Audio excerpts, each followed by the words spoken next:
Good evening, everybody. My name's Jonathan Demme. I'm a former board member of the Jacob Burns Film Center, and security has been told to keep me out of here, but I keep managing to get in. So it's thrilling you're here. You obviously have had, somehow you've gotten a sense of how great this film is, because you're here on a Wednesday at 5:30. Hey. And I saw this movie at the Toronto Film Festival, and as did Gina Duncan and Brian Ackerman. And we were individually, we saw it, well, Brian didn't see it. Brian's here now to see it. But Gina and I saw it at separate screenings, and we were independently flabbergasted by this film. Barry Jenkins, the filmmaker, is here with us. He's going to say a few words in a minute. But this is just like, I'll shut up, but you guys, this is a great, it's not just, I want to say, oh, this is a great American film. This is a great world, global film. Barry, as you'll soon find out, you may know it from seeing his previous film, is just a brilliant filmmaker, a great storyteller, completely original. And when I saw the film at my screen in Toronto, I was like, at the end, it was like, oh my God, Barry did a Q&A. I was like, oh, we got to get this to the Burns. We have to get. So Barry and some of the actors and the distributors, they start going that way, and I fight my way through the crowd, I swear to God. And out in the lobby, I'm like broken field running. I was like, Barry, excuse me. Congratulations on this extraordinary film, and please, you must come to the Jacob Burns Film Center. You must come. So you guys, this is a huge scoop. Picture opens on Friday here and elsewhere, but it's a great movie. I dare to say it because I know it won't get in the way of you agreeing with me. And let's welcome to the Jacob Burns Film Center here in Pleasantville, New York, Barry Jenkins.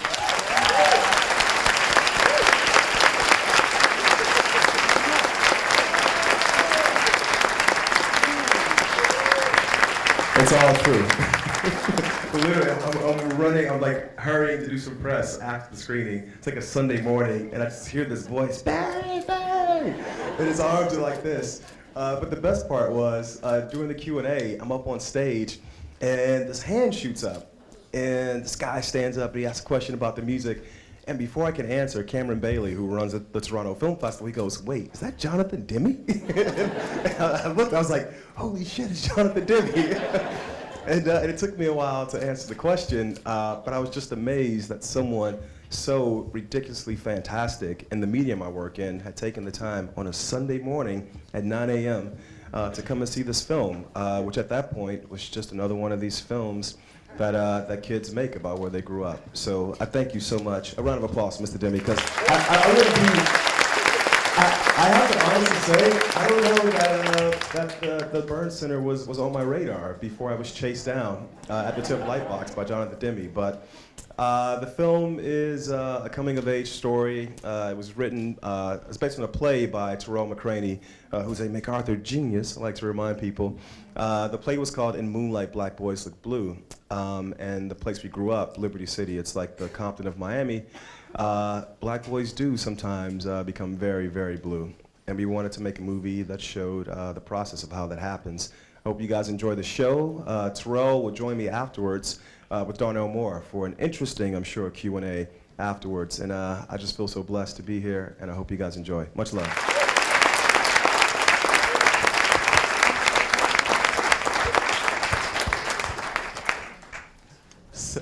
I wanted to make sure we weren't muted still. I was going to invite you all to join me in giving a round of applause to these geniuses here.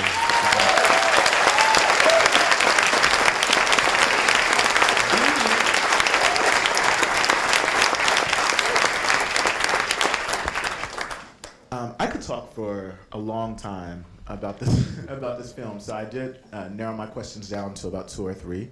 We do want to invite you to ask questions as well. And Tarell, I want to start with you. So this is a story that is largely inspired by a play that you wrote, the play which is also largely inspired by some aspects of your life. Talk to us a bit about what it feels like to have your story go from a sort of life experience to the stage, now to the screen, and how much of that is I don't know how are you feeling when you're watching this film play out now? When you're watching parts of your life too on screen. Well, what I always say is that the play never was a play, because it always was me writing down experiences in a very visual manner, trying to connect and put parts of pieces of my life together. Born out of immediate need. My mother had just passed away, and I was on the precipice of going to grad school, so I was trying to figure out a lot of things in life. Basically going back through my childhood and putting them together in a kind of way to figure out what was next. Like a kid in a lab, I guess. And what's interesting about that is that I never really, again, I saw it in my head, putting those images down and creating the story for In Moonlight, Black Boys Look Blue. But I also never sort of thought past that, because again, it was such a visually heavy moment that I didn't, I don't know if I didn't have the tools, or I just couldn't get past myself long enough. And then something miraculous happened. I graduated from That is miraculous. I graduated from grad school, and some friends of ours at the Borscht Film Festival asked for a piece for me. I gave them In Moonlight, Black Boys Look Blue, and they were like, the scale of this is probably more than we can handle. And they were working with Barry, who had already created a seminal work, Medicine for Melancholy. And they were working with him on a short, and said to Barry that this piece was something that he might get into. And he read it and sort of began the conversation. Now, I have to skip all of the good stuff in the middle, because Barry tells us way better than I do. But afterwards, when we got to this point, I saw the film and I thought, and I still think, and I said it the other day to my friends, there are moments that are so searing in the piece that mirror the moments in real life so much that I will now I'm gonna have to like try to figure out which is which for the rest of my life. And I'm serious, like there are real moments where I'm like, I really am kind of like, wait, I remember this way, but the image is so powerful, it's also with me in the same way. It evokes the same feeling and reaction. Thank you. My pleasure. Barry, Hilton Alls wrote a stunning review of Moonlight, and one of the things, the title, you all have to read it, but he says the film undoes our expectation. And I think there are many ways that the work does that. It's folk, I think, come thinking that this is a, quote, black gay film, a film about a black gay actor, and you find out it is much more than that, don't you? You find out that it is complicating the ways we've come to think about black masculinity, about queerness, and even challenging us to think about the humanity of characters that we would love to hate. So we fall in love with, or we think that this character who's a drug dealer, because in our minds, black male drug dealers absolutely have to be horrible people 100%, turns out to be sort of a protagonist in the life of young Sharon.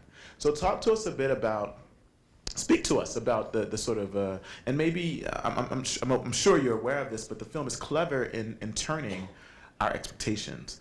Talk a bit about that, how it evades even the expectation of the audience. Yeah, it wasn't ever the point to try to defy or reinforce expectations.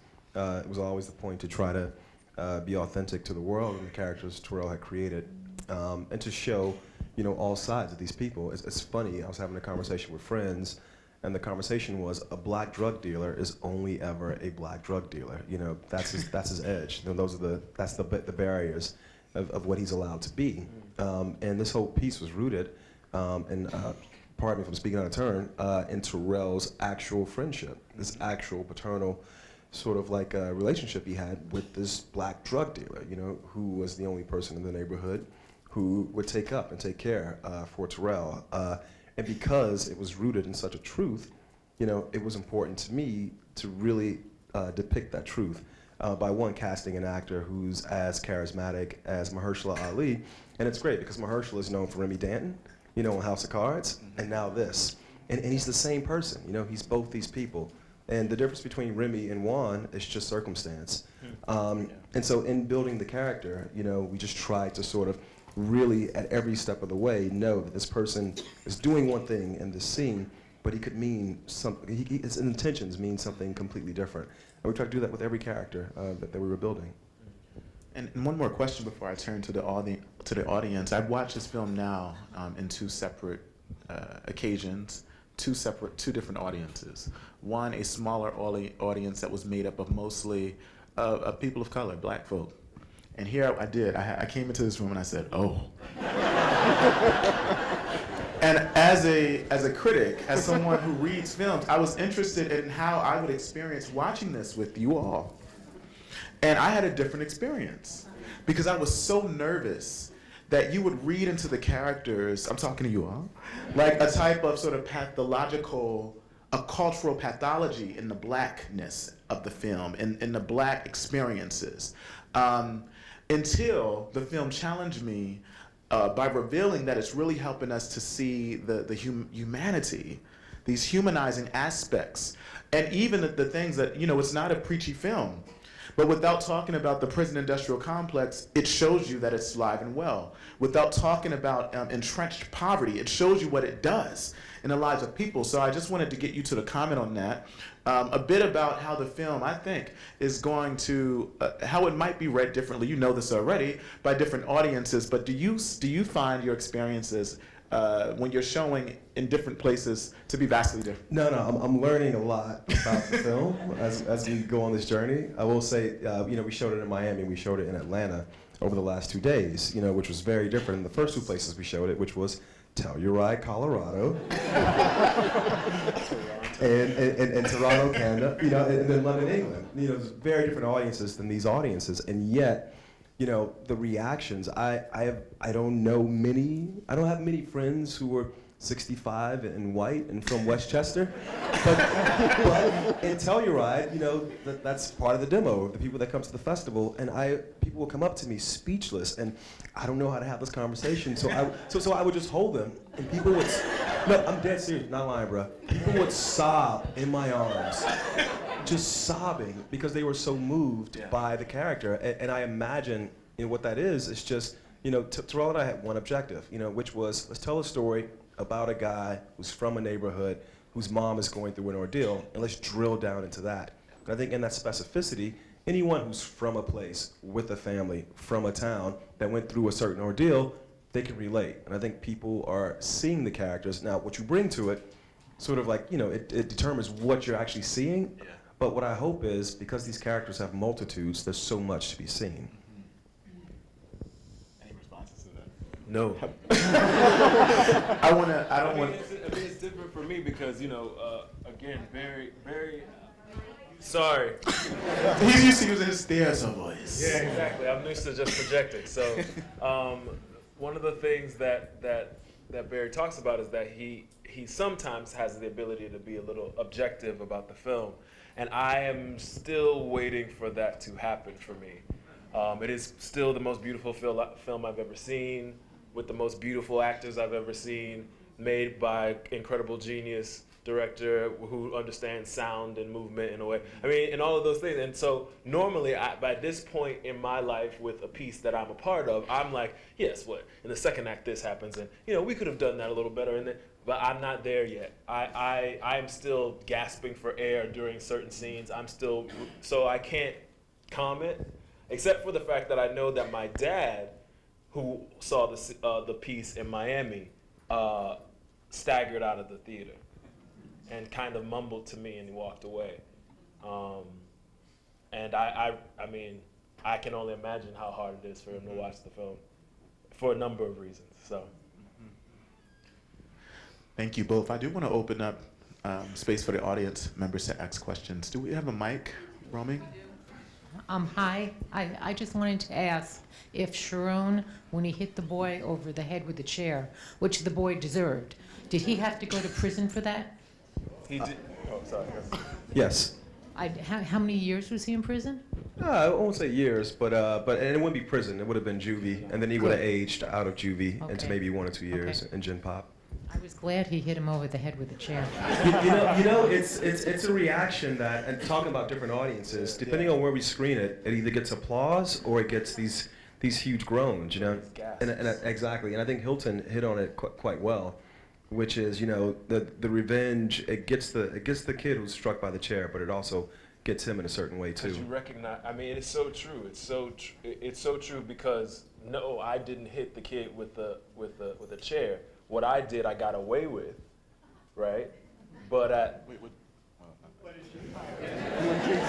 you see what I just did? Yeah. What did you do? The statutes of limitations are over. So. But at the end of the day, the revenge enacted itself on. I mean, he then decide. I mean, who does he become after that? I mean, who does he have to be after that? Who is he? He's building his church on that one action, and what a corrupt church it is. You know what I mean? It doesn't allow him to. So the sweetness and the juice of that sort of one moment doesn't mete out the exact revenge that he's looking for. It never does. It never does. Although the act of not doing it also stays with you too. Mm-hmm. It sort of haunts you either way. So. Did you clap when he smashed the chair? Yeah. I did. Okay. Another question. Right here, yeah. Thank you. First of all, wow, bravo, Thank you. the humanity, the interpersonal connections, no matter where you grow up. As a former teacher in the Bronx, boy, I've seen this, and it's just growing up is so hard. It doesn't matter where you are. But I want to know, because you gathered the most brilliant of brilliant actors, many of whom I've seen, like the Nick, Andre Holland, you know. As you got this project, did you have these people in mind? No, to be honest, like none of them I had in mind. Our casting director, a woman named Yessi Ramirez, was just amazing. We had a casting director we were working with before her, and typical of many things with this film, Yessi, she had assisted some really big casting directors. This is one of her first things she did on her own.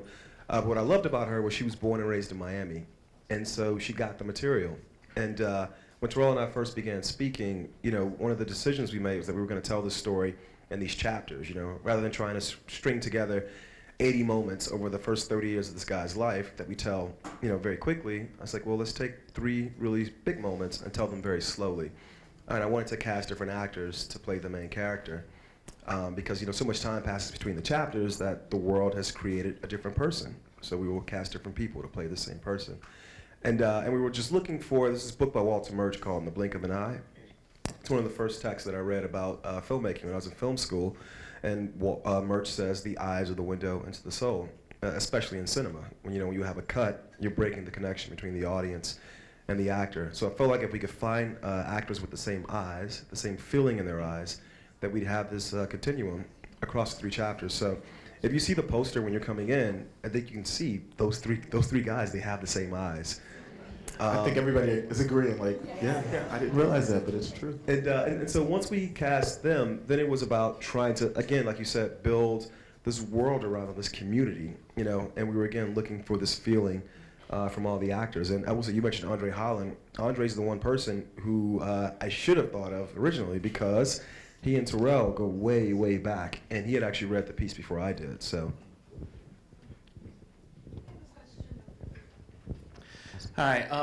This isn't something that's spoken about in the film at all, but right from the start, from the way that the young Sharon reacts to the banging on the door and like some of the light coming in, I couldn't help but wonder if throughout he's supposed to be portrayed as, or like he could be read as being on the autism spectrum at all, because throughout the movie there are a lot of little things like, especially as a child and as a young man, he does not make eye contact very much.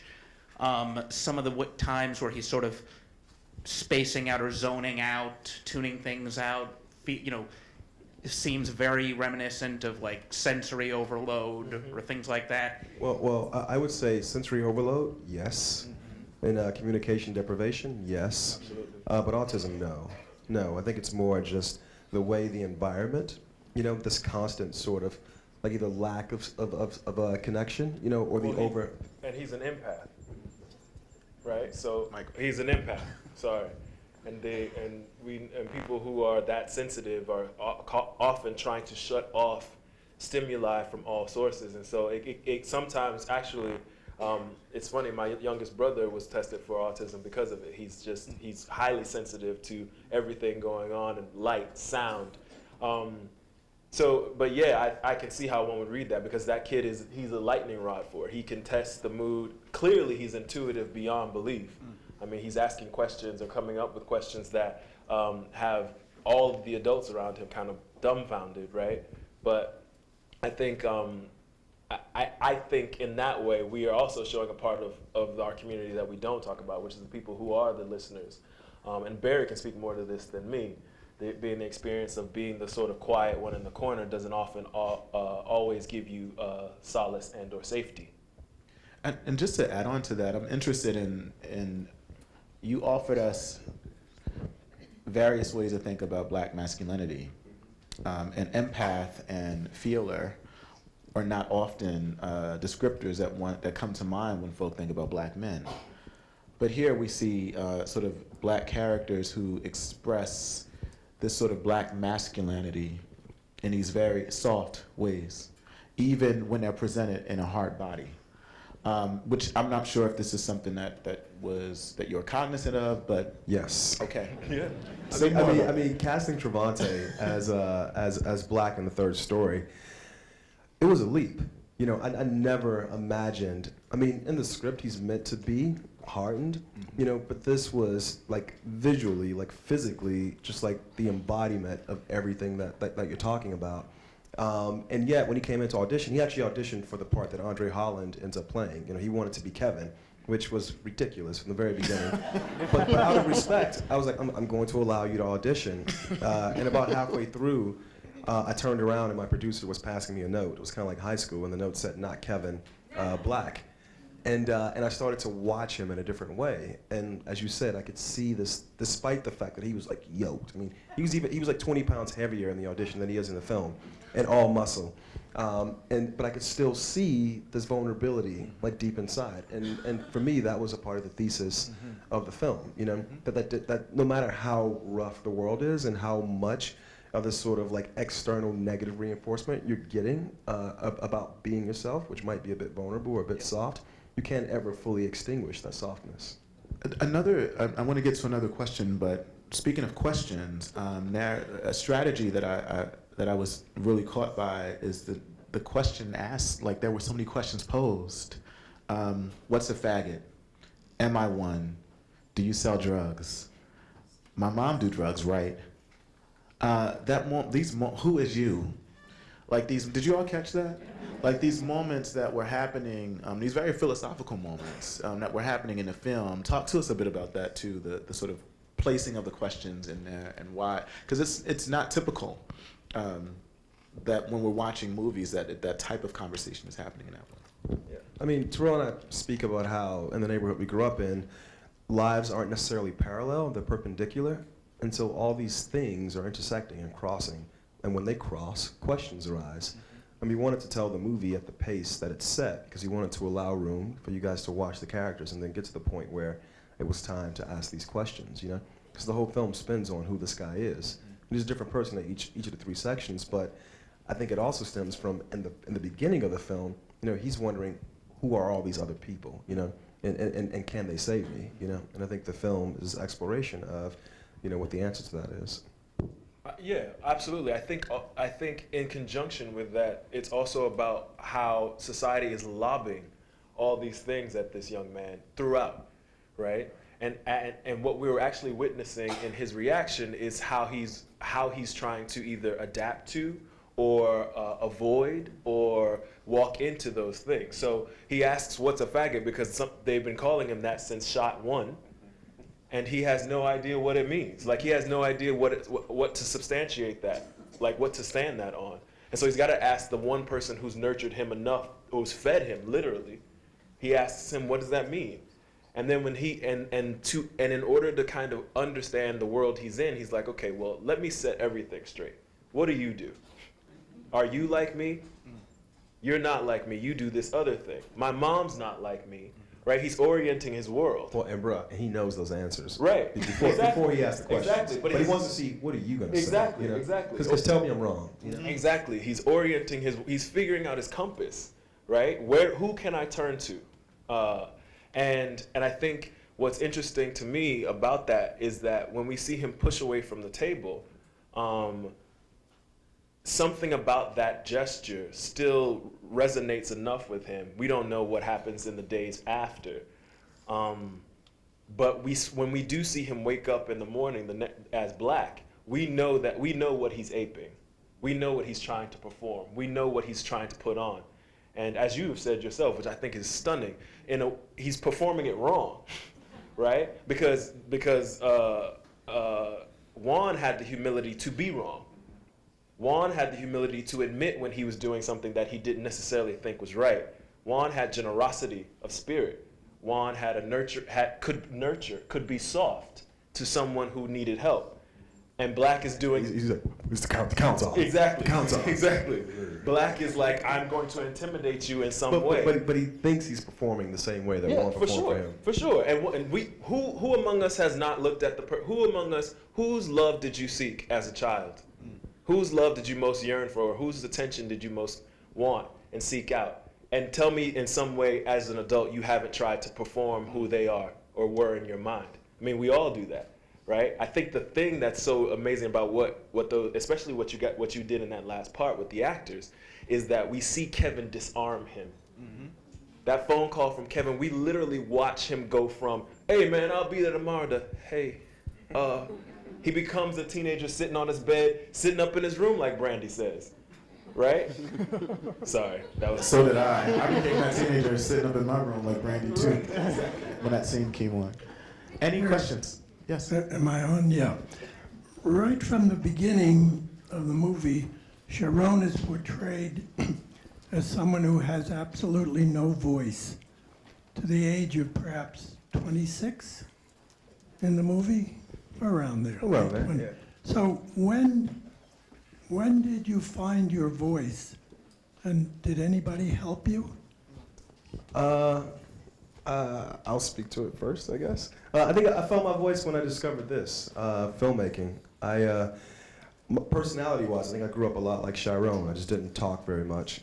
Both Tarell and I, both our moms went through the struggle with crack cocaine addiction for the better part of our childhoods. So I just got used to, the family I lived with wasn't like blood relatives, sort of the way Teresa and Juan take Sharon in, someone took me in, but I never felt fully a part of the family, so I kind of kept to myself. And then I was at university and undergrad and kind of just stumbled into filmmaking, and two things happened. When I first began it, there were very good filmmakers in my program. This guy, Wes Ball, who directs the Maze Runner movies, David Robert Mitchell, who does It Follows, Amy Simats, who did The Girlfriend Experience, really talented people, and I sucked. And I'm a little bit older than you guys probably think I am. So we had to, it was still when we shot on film, and I didn't know you needed light to expose film. So I took a semester off, and I was like, is this because I'm Black and I'm poor and I'm from a broken home and my mom was a crack addict, or is it because I just lack the experience? I don't have the tools. And after that year, I made a short film, this was after 9/11, about an Arab American couple washing American flags for free to prove they were Americans. And it was about me being Black in the South. I just transferred what that felt like to what people were describing as Arab is the new Black or Muslim is the new Black. And so I just gave that feeling to these characters, and it's in Arabic and French, but it worked. And I was like, oh, okay, I have a voice now. And I think the process of making this film, I've never really talked about this ordeal I went through with my mom, but in hiding behind Tarell and his story, I was able to talk about that too. So I think over the course of the last 15 years of my life, doing this has given me my voice. So, yeah. And me. He's pointing at me.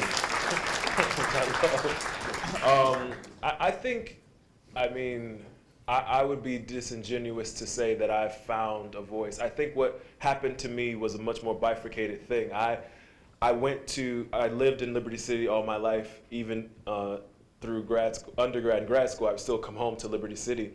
And I always have felt and I've stated pretty prominently that there's two me's. There's the me on the stage able to talk to you about work and the art and Aristotle and, you know, the poetics. And then there's me who doesn't like to be around people very much. I like to be in my room. I don't like a lot of light.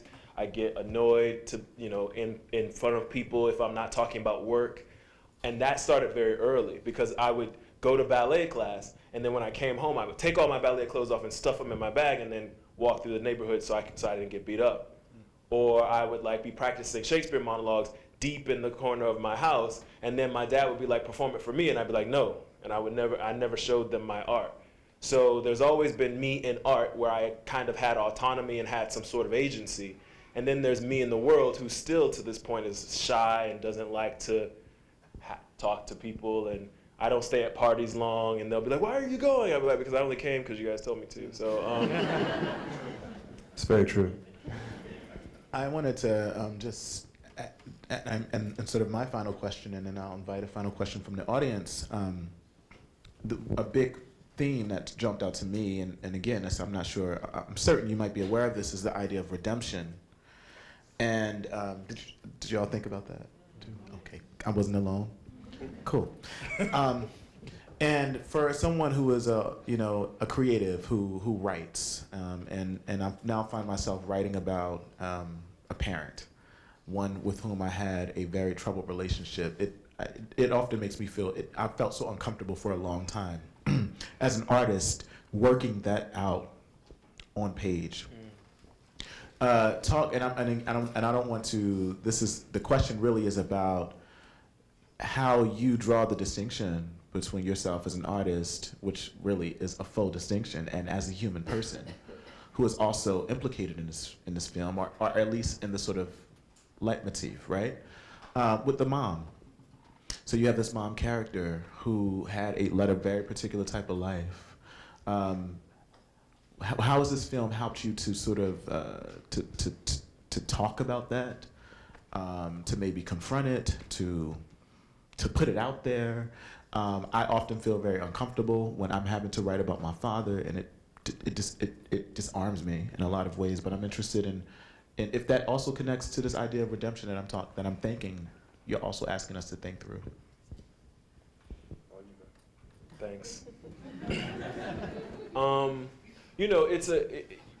I think someone once said, and maybe this was a movement teacher who said it, so it makes sense, but that redemption or forgiveness or acceptance is in cycles, right? You have to it doesn't happen all at once. You kind of hit it at different stages, and it comes back around. And so as much as I've been talking about my mother's addiction and how we as a family have been dealing with it since I was 14 years old. And yet, at every level of my evolution, there is a new level of acceptance, a new level of understanding, a new level of empathy, which also, on the opposite of it, has a bit of anger. I get angry thinking, well, what could I have done better? What kind of son am I to allow this huge burden to be bared by one person? And I don't know the answer to that. And I don't think any of us does. I mean, we cannot fight other people's battles for them, but at the same time, we keep saying we're all in this together. So it's one of those, so in the film, for me, it's one of those things that I thought was incredible because I don't feel like we pulled any punches. I don't feel like Barry lightened it for anybody. At the same time, because of that, he allows me as a watcher, not even as an artist, which I know there's no distinction, but as a person to engage in the full act of what that life meant. And that's necessary. And I think at every stage of that we'll have, I've had mothers come up to me and say, she was a bad mother. And I said, well, maybe she was being the best mother that she could be at the time. And that's hard to deal with and wrestle with, but at the same time, so necessary. It's so necessary to meet people where they are, when they're there. I mean, yes, she's the same mother who stole money from him at 16, 17, but is also the mother that told him when he was little, go find a book. No TV. those two people existed in the same time, and for her to what we were watching is her trying to get back to one of them. And I think what it does for me is allows me, and I hope other people, to engage in a way that feels more genuine to the actual struggle, rather than empathize in a way that feels condescending. Because I think that's problematic as well. Thank you so much. And let's take one question from the audience. Hi, thank you. It was such a beautiful film. But can you talk a little bit about the young boy? Had he acted before? Good old Alex. He had not. Can you raise your hand who asked the question? Okay, I didn't see you. I want to look at you. No, he had not acted before. We cast Trevante Rhodes first, or Ashton Sanders, I'm sorry. Sharon in the second story, and then very immediately after that, we cast Trevante, the big hulking guy. And I felt like if we knew where we were going to end up, that we would have a better beat on where we needed to start. And I wanted the young version of the character to be from Miami. And so we just scoured and scoured. I mean, we went there over the course of 9 months.